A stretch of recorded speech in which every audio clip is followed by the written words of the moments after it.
Good morning, Girl Scouts. Kaylee Bucor here from the STEM Center, and welcome back to Junior Flowers. We're going to be taking a look at step number 3 today and learning a little bit more about how flowers help people.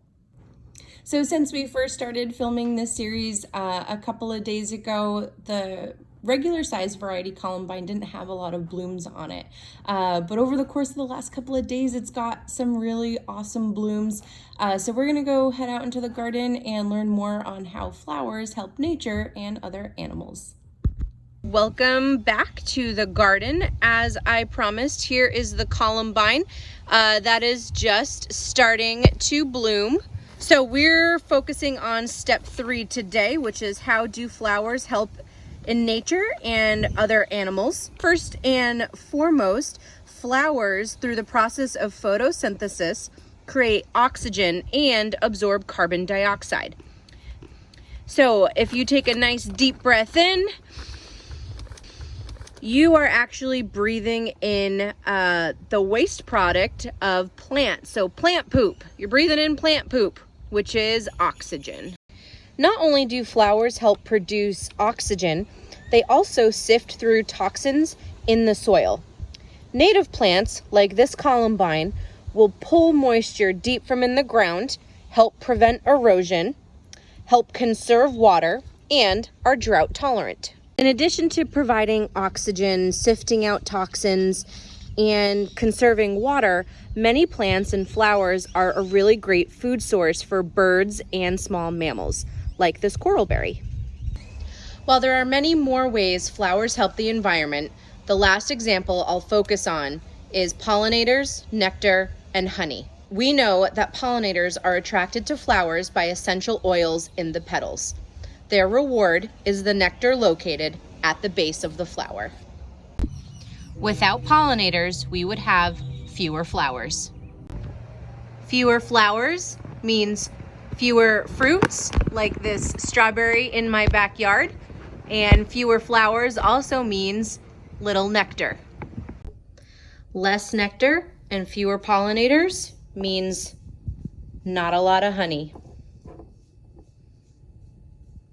Now that we have a better understanding of the role flowers play in our environment for both humans and other animals, we're gonna head inside and dissect some flowers and learn a little bit more about the reproductive organs. So let's name some of these parts. I'm holding on to the stem right here.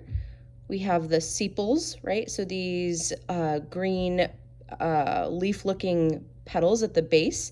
And then if we move the sepals out of the way, we have our receptacle, right here.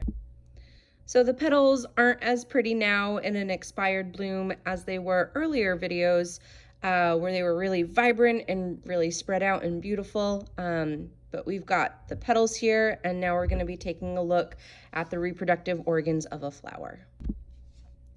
Now that I've cleared the petals away, we've got a really good look at the male and female reproductive organs of a flower.